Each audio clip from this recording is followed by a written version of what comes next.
May 1990, a world record of 40 league championships and another milestone for Graham Souness, the man who's transformed Rangers and Scottish football.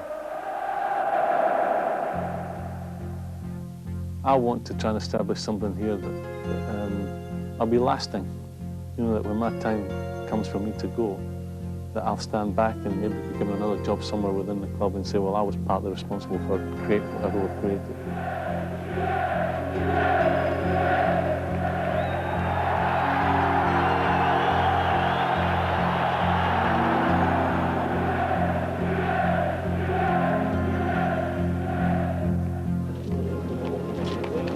Match day at Ibrox Stadium, and the fans beat a path to Rangers' doors. This is the club which starts out with 22,000 season ticket holders and then tries to cope with the overwhelming demand for the remaining seats. Rangers Football Club turns over more cash than any of its rivals, and not just at the turnstiles. In commercial terms, it's a multi-million-pound industry, but the huge crowds which turn up at every game are a constant reminder that this is a company firmly based in the entertainment business. Wow.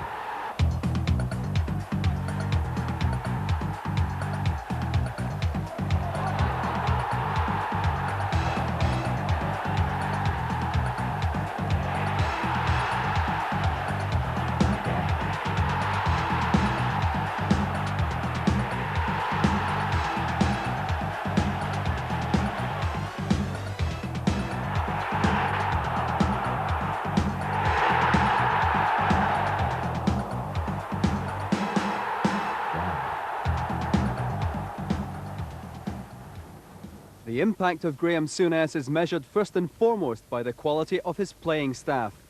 In net terms, his squad has cost £7 million to assemble, and that includes players who have competed at the highest level, not just in Britain, but also in Europe.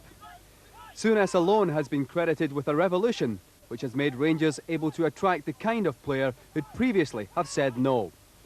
Foreign stars and internationalists who could easily have made their living in England or even in the more lucrative surroundings of Italy and Germany have chosen instead to come to Glasgow to earn top wages at Ibrox and stake their reputations in the tough world of the Premier League.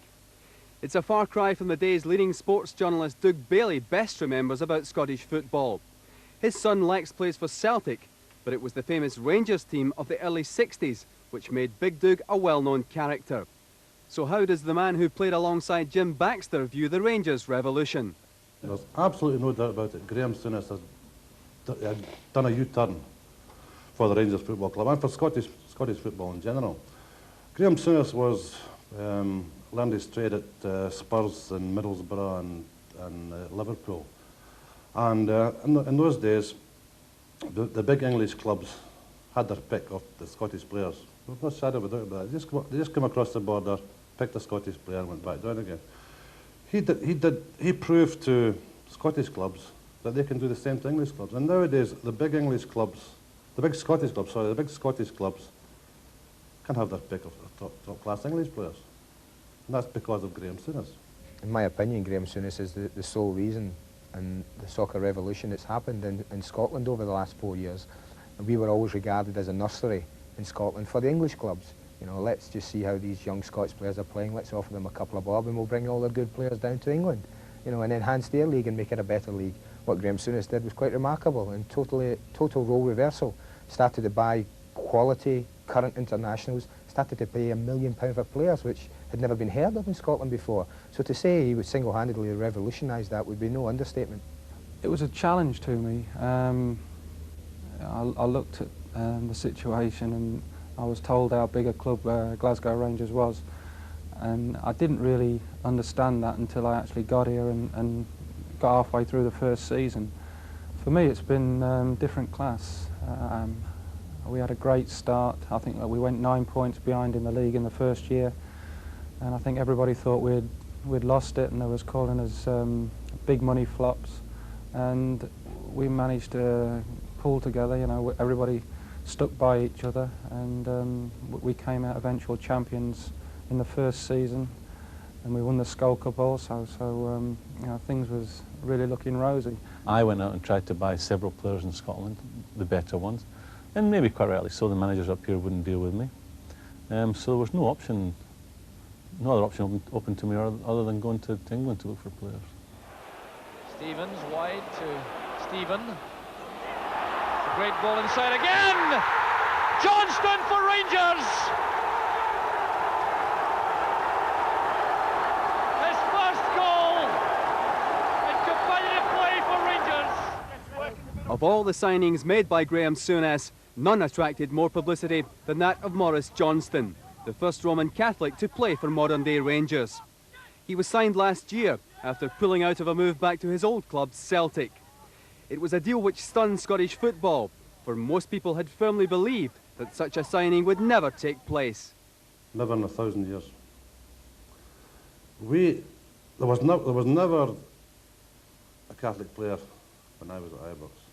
And I know that since Mo Johnson has signed for Rangers, there are several people that have never, ever gone back to the place. And even in my case, when my son signed for the Celtic, I have people across the street when I'm coming down the street just because that my boy played with the Celtic. It was absolutely crazy. When I took the job, when I was offered the job, I'd said that that mustn't be a problem. It would have been hypocritical of me. I was married to a Catholic. My children have been christened a Catholic. It's no big deal for me. The only thing that was of interest to me was to try and get the best players to this football club. He signed Maurice Johnson because, well, basically it was a good piece of business. Maurice Johnson is a top-class striker, and they stole him from Celtic. We had heard there was a problem with Maurice going to Celtic, and I approached the agent and I asked if he'd be at all interested in coming to Rangers, and it went on from there. There was no mischief on my behalf. We saw the opportunity to buy an outstanding centre forward, a Scottish player. And there's not many of them about that are of his quality. And we went for it. It wasn't to be smart or to be mischievous. It was for one reason only, and that was because he was such a good footballer. I think the signing of Maurice Johnston was a masterstroke in my opinion. I, as a professional, have a tremendous regard for Maurice. I think he's a magnificent player, a great striker, a great finisher. And probably Graham Souness is the only manager in Rangers history that has been big enough to go out and sign a Catholic. And just sweeping 100-odd years of bigotry away with a stroke of the pen, if you like, showed that he wanted Rangers to be big. He wasn't interested in the bigotry side of it. What was more important for Graham Souness was that Rangers were able to compete not only on a domestic level, but on a European level. Stuart Monroe. Chances on for Johnston. I came back, I wanted to come back to Scotland, and Rangers gave me that choice. And why did you choose Rangers, given the surroundings? Well, I could have signed for Celtic, but the way things were going over there, I looked at it, I says to myself, I don't really think it was happening. Plus, there was a few tangles I had at my other side at Nantes. I spoke to Graham Souness, I gave it a lengthy thought, and I knew it was right for me. The chairman, as I said before, the chairman, the management have all backed me to the hilt, and as the players have, and I still stick by that. Would it be such a bad thing to admit that money played a big part in it as well? It did in a certain way, but when you talk, there wasn't much in it between the Celtic deal. I was just really delighted because if you look at the squad here, it's far better than the squad across the road. And I think the choice that I've taken, winning the championship, winning the League Cup, we're at the top of the championship at the moment, I've made the right choice. How much of a shock was it to the system for yourself and for the family? I was a bit nervous at first. I was scratching at things for my first goal to come, but when it came against Aberdeen I was delighted. But off the part, there hasn't been a problem for my family or for my mum and dad. They've just got on with it just as the way they'd normally got on with life. They get some stick when I was at Celtic. They get some stick when I'm at Rangers. But at the end of the day, you're always going to get that in this city. So if we go back to that summer, you'd signed Maurice and you'd signed Trevor Stephen. You were looking at a season ahead. You had already won 2 out of 3 league championships. And clearly you were doing well. Did you find any great problem with motivation looking into that season? No, I think you'll hear every manager worth his salt saying it. That the minute, in this game, the minute you feel the thing's going well, you've got your problems sorted out, someone comes along and kicks you straight in the teeth. McDowell grafting away for St Mirren. There's Torferson. He certainly knows how to play. Martin. Torferson. Played that off well. Well, that's a very good ball. And that must be a goal by McDowell. 1-0 for St Mirren. And the goalkeeper is down. He lost that ball. No wonder they're celebrating. Well, the big Icelander was at the base of that. But the goalkeeper was hurt in the challenge. This is how it came about.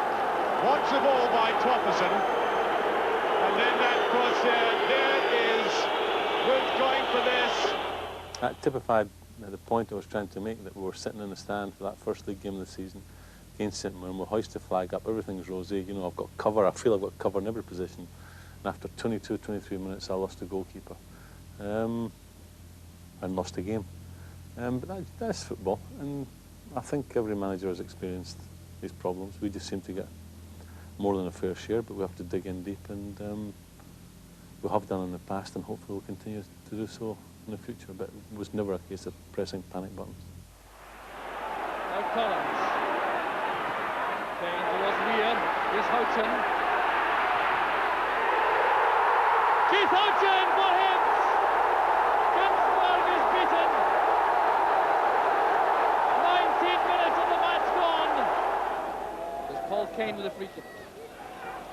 For Graham Mitchell. Ginsberg's in trouble. Mickey Weir makes it 2. Trevor Stephen with the outswinger. Mitchell waits. There's Butcher! Butcher for Rangers! 5 minutes gone! A dream start for Rangers! Pressure on Ronnie Ginsberg, and the Rangers go. Here's Hewitt with the inswinger. Near post ball. Breaks in off Tchaikovsky! So how then did you recover at that stage in the season? Well, we just kept our heads down and worked hard and took the criticism which inevitably follows a Rangers defeat or a Rangers bad run. Just hard work. Were there any key results that you can remember in that season where it showed there was a turning point? You know, we won our important games. You know, we beat Celtic out there, and we beat Aberdeen out there, Dundee United, once I think, and I think they took points off us the next game. But we won the important ones. You know, we went to places and got points that were important. But if you win a championship, it's done not with one specific. I think we ended up winning the championship by 7 points. You know, it wasn't done with one result. For sure, there was more important games than others. But at the end of the day, it's 2 points, and it's a long, hard season. I know it sounds old hat, but that's the way I see it. You know, it's a marathon, a championship. That's missed it. It's gone through to Stephen. Here's Morris Johnson, the great chance. Johnston for Rangers. There's Wilkins. McCall.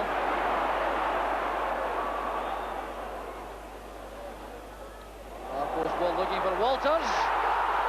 Blocked there by Billy Thompson. Johnson's in among it. It's scrambled over the line. Has it gone? Yes. The goal has been given. Oh, what a scene inside the United goalmouth. Linking with McInally. It's a good move from United. Here's Krivojevic. That appeared to be handball. It came off Stuart Monroe's arm. Yes. The penalty kick has been given. The task has been entrusted to Michael O'Neill. Northern Ireland International facing Chris Woods. One each. Only just from Michael O'Neill. Stevens left it high forward to find the head of Neri, but this is Walters. Go to McCoist. Sheer brilliance from McCoist. Rangers take the lead. Here's Johnston.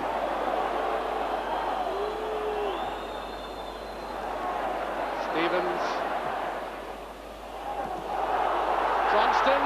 And he scored!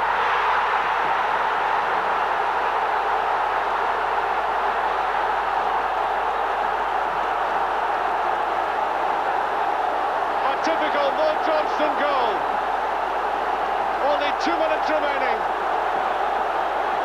Wilkins. That's meant for Johnston, and he's done it. Oh, what a superb goal. That was a magnificent pass from Wilkins, it really was. That's the expected cross. Butcher is up, and he's good. Now, here's Johnson with a chance. Here's McCoy's. He must score. He's done it.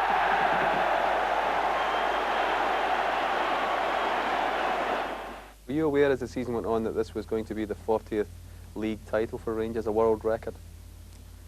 No, only when we got very close to it. That's great for this football club. You know, great that we hold this world record.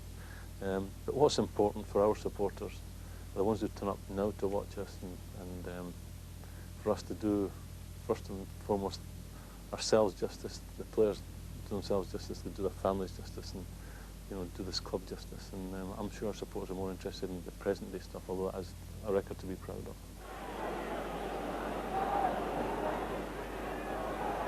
Goff is up. Brown, a snare.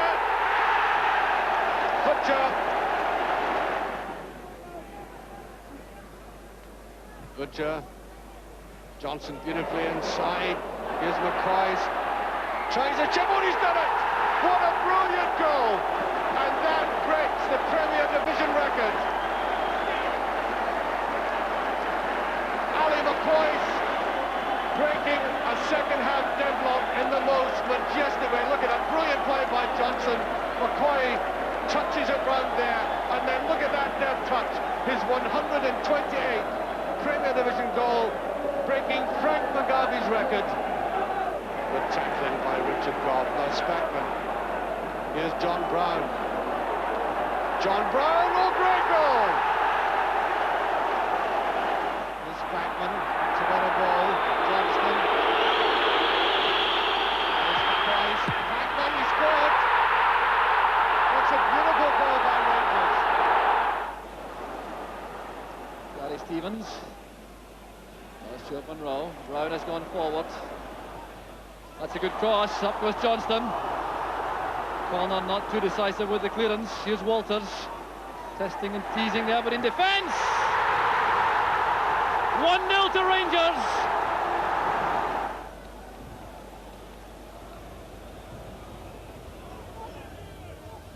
Here's Johnston. It's back with Vinicum. Helped on by Johnston with a chance for McCoy. That settles it.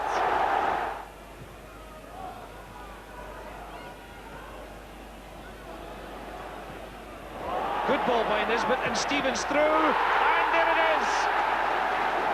Rangers go ahead.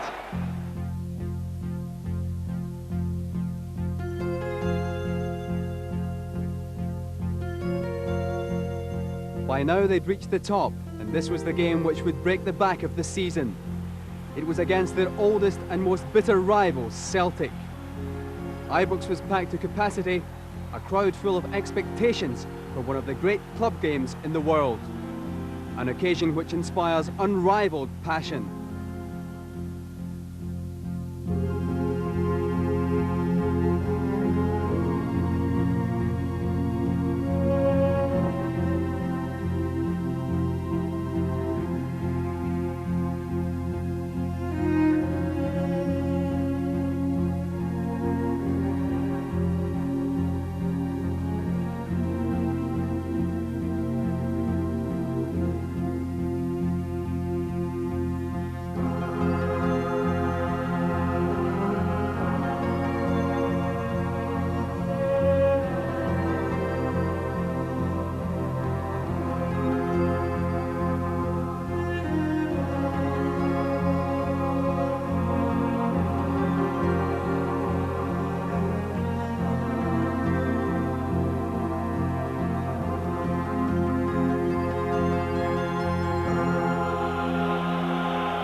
Galloway with a throw.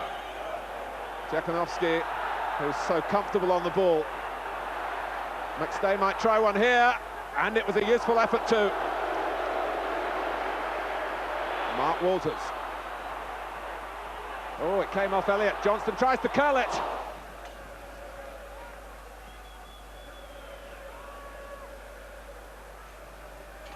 Spackman.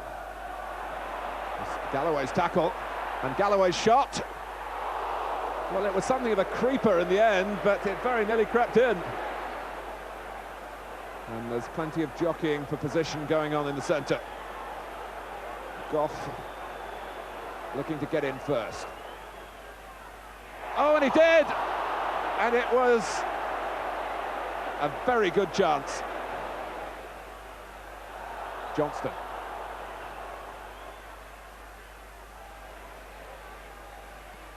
Flipped in by Butcher. That's Richard Goff trying to meet it. Oh, it's a handball!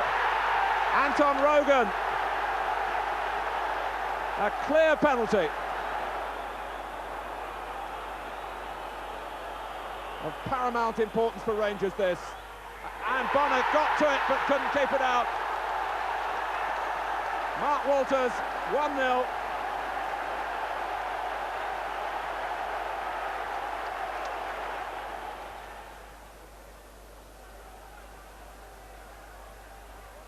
McCoist. And again, Ferguson going a-hunting, and Goff once more. Oh, and Johnston picked out by McCoist. 2-0. Splendid goal. And Rangers on their way to wrapping it up in the first half. Butcher. Oh, and McCoist is onside. Ali McCoist for Rangers.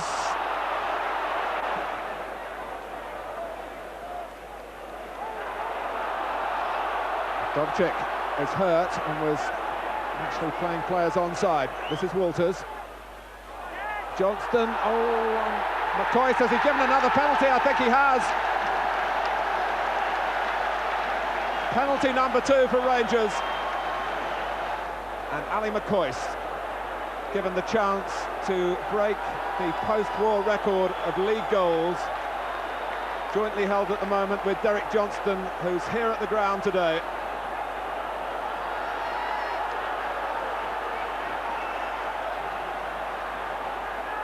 Here goes McCoist. He's done it! 3-0! And he's had to wait a long time.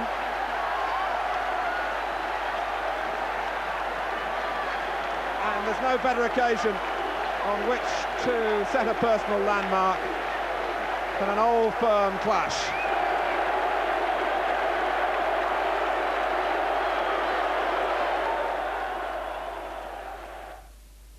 For an actor, good roles are hard to come by.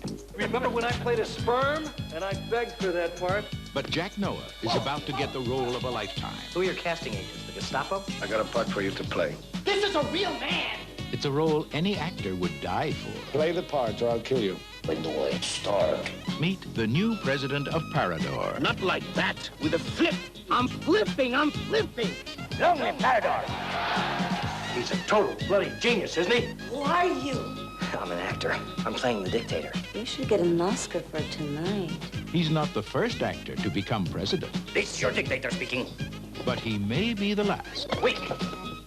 Richard Dreyfuss. Why didn't you get Bobby De Niro or Dustin Hoffman? Raul Julia. Laugh. Wrong. Sonia Braga.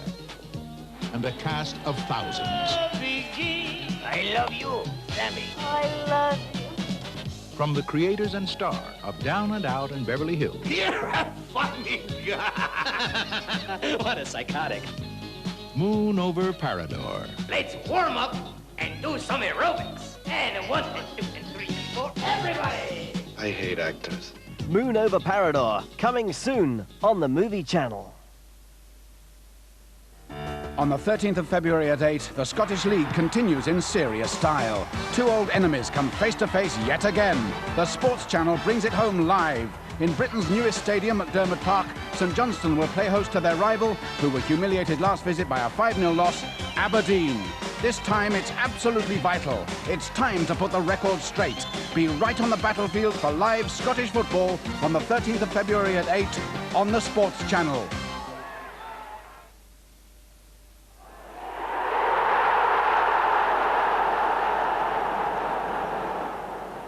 Rangers go to Tannadice looking for a point against Dundee United to clinch the championship. By now it was accepted the title would go to Ibrox. The only question was when.